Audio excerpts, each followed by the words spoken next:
আজকের দুনিয়ায় সবাই একটাই কথা বলে, জীবনটা খুব কঠিন, সব পরিস্থিতি মানিয়ে নেওয়া যায় না। কখনো পরিবারে ঝড়, কখনো সম্পর্ক ভাঙন, কখনো অর্থ কষ্ট, আবার কখনো মন ভেঙে যাওয়া। কিন্তু একবার ভাবুন, যদি জীবনটা নদীর মতো হতো, বাঁক বদলায়, গতি বদলায়, কিন্তু নদী থামে না। ঠিক সেই রকম মানুষ যদি পরিস্থিতির সঙ্গে মানিয়ে নিতে শিখে ফেলে, তবে তার জীবনই বদলে যাবে। আর এই মানিয়ে নেওয়ার সবচেয়ে শক্তিশালী উপদেশ দিয়েছেন শ্রী শ্রী মা সারদা দেবী। তার জীবনটাই ছিল ধৈর্য, সহনশীলতা, মানিয়ে নেওয়ার এক জীবন্ত উদাহরণ। চলুন আজ জানি যে কোনো পরিস্থিতিতে কিভাবে মানিয়ে নিতে হয় শ্রী শ্রী মায়ের উপদেশ। জানেন তো, মানানো মানে দুর্বল হওয়া নয়, মানিয়ে নেওয়া মানে বেঁচে থাকার শিল্প। শ্রী শ্রী মা সারদা দেবী বলেছিলেন, যেখানে যেমন থাকতে হয় সেইভাবেই মানিয়ে নিতে হয়। যে সময় যেমন লাগে ঠিক তেমনই হওয়া, এটাই বড় শক্তি। আজকের ভিডিওতে আমরা 4টি প্রধান পরিস্থিতি দেখব। পরিবার ও সম্পর্কের সমস্যায় কিভাবে মানাবো, অপমান বা অন্যায় হলে কিভাবে শান্ত থাকা যায়, অর্থ কষ্ট, দুঃখ ও বিপদে কিভাবে সাহস ধরে রাখা যায়। এছাড়া জানব নিজের মনকে কিভাবে নিয়ন্ত্রণে রেখে মানিয়ে নিতে হয়। আর সবশেষে থাকবে শ্রী শ্রী মা সারদার শক্তিশালী আশীর্বাদপূর্ণ বাণী, যা আপনাকে পুরো বদলে দিতে পারে। তাই শেষ পর্যন্ত দেখবেন। প্রথমে আমরা আলোচনা করব পরিবার ও সম্পর্কের সমস্যায় মানিয়ে নেওয়া কিভাবে যায়। মা বলেছিলেন, আমার সন্তানরা দুঃখ কষ্ট ছাড়া কারোর জীবন সম্পূর্ণ নয়। দাম্পত্য বা পরিবার ঝগড়া হলে আমরা প্রথমেই রেগে যাই, কথা বাড়াই, কিন্তু শ্রী মা বলতেন, রাগই সব অশান্তির মূল। যেখানে রাগ, সেখানে প্রেম ও শান্তি থাকতে পারে না। একদিন একজন মহিলা এসে বললেন, মা, সংসারে সব সময় ঝগড়া অশান্তি লেগেই আছে, শান্তি নেই, কি করব মা? মা বললেন, সহ্য করতে শেখো, মনটা একটু নরম করলে পাথরও গলে যাবে। চলুন বাস্তব শিক্ষা জানি।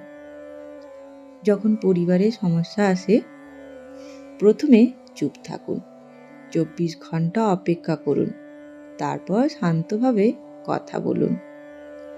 যে বাড়িতে একজন শান্ত থাকে, সেই বাড়ি কখনো ভাঙে না। এবার জানবো অপমান বা অন্যায় হলে কিভাবে মানাবো। শ্রী শ্রী মা সারদাকে কত অপমান সহ্য করতে হয়েছে। এত বড় মহাত্মা তবুও কোনোদিন উত্তরে তিক্ত কথা বলেননি। শ্রীমা বলতেন, যে সহ্য করতে জানে তার চেয়ে শক্তিশালী আর কেউ নয়। একদিন এক ভক্ত তাকে বললেন, তুমি নাকি ঈশ্বরের স্ত্রী। অনেকেই উপহাস করল, কটূক্তি করল, কিন্তু মা শুধুই বলেন, তারা যা খুশি বলুক, তাতে কি আসে যায়, আমরা সত্য জানি। বাস্তব শিক্ষা, যখন কেউ অপমান করে, মনে রাখুন, তার কথায় আপনার মূল্য কমে না। শান্ত থাকা মানে দুর্বলতা নয়, শক্তির লক্ষণ। শ্রীমা বলতেন, যদি কেউ আপনার দিকে আগুন ছুড়ে দেয়, তুমি ফুল ছুড়ে দিও। এবার আসবো অর্থকষ্ট, বিপদ ও দুঃখে মানিয়ে নেওয়া। শ্রী শ্রী মা সারদা দেবী সারা জীবন দরিদ্রের মাঝে থেকেছেন। কখনো খাবার ছিল না, কখনো আবার নিজের কাপড় কাটতে হয়েছে অন্যকে দিতে। তবুও মা বলতেন, দুঃখকে আশীর্বাদ ভাবো, দুঃখ মানুষকে ঈশ্বরের কাছে নিয়ে যায়। একদিন বাড়িতে খাবার ছিল না, শিষ্যরা উদ্বিগ্ন। মা হাসি মুখে বললেন, আজ না খেলে কি হবে, কাল খেয়ে নেব। বাস্তব শিক্ষা। কষ্ট যত বড়, শক্তির জন্ম তত বেশি। আজ যা নেই, কাল তা আসবেই। আশাভঙ্গ মানুষকে দুর্বল করে, আশা মানুষকে বাঁচিয়ে রাখে। নিজের মনকে নিয়ন্ত্রণে রেখে মানানো। মা বলতেন, মন যদি শান্ত থাকে, পৃথিবীর সব কষ্ট সহজ হয়ে যায়। অধিকাংশ সমস্যা বাইরের নয়, আমাদের মনের। মায়ের উপদেশ। প্রতিদিন সকালে 5 মিনিট ঈশ্বরের নাম জপ করুন। প্রতিদিন নিজেকে বলুন, আমি শান্ত, আমি শক্তিশালী। দিন শুরু করুন কৃতজ্ঞতার অনুভূতি দিয়ে। মা বলতেন, যে মনকে জয় করেছে সে বিশ্বকে জয় করেছে। বন্ধুরা, মনে রাখবেন, পরিস্থিতি আমাদের হাতে নয়, কিন্তু প্রতিক্রিয়া আমাদের হাতে। জলের মতো হন, জল কখনো ভাঙে না, বাঁক নেয়, মানিয়ে নেয়। শ্রী শ্রী মায়ের শেষ বাণী। সন্তানরা যতদিন বাঁচো, প্রেম করে বাঁচো, অন্যকে দোষ দিও না, সব সহ্য করো, সব ক্ষমা করো।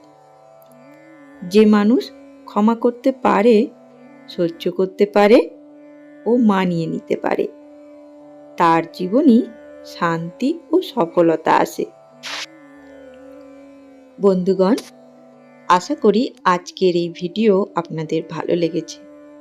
ভালো লাগলে অবশ্যই ভিডিওটিকে লাইক করে বন্ধুদের সাথে শেয়ার করে নেবেন। আর এখনো অবধি যদি চ্যানেলটিকে সাবস্ক্রাইব করে না থাকেন, তাহলে অনুরোধ রইল ঠাকুর, মা ও স্বামীজির এই চ্যানেলটিকে সাবস্ক্রাইব করে নেওয়ার, যাতে তাদের এই বাণী সবার প্রথমে আপনার কাছে পৌঁছে যায়। ধন্যবাদ। ভালো থাকবেন। জয় ঠাকুর, জয় মা, জয় স্বামীজি।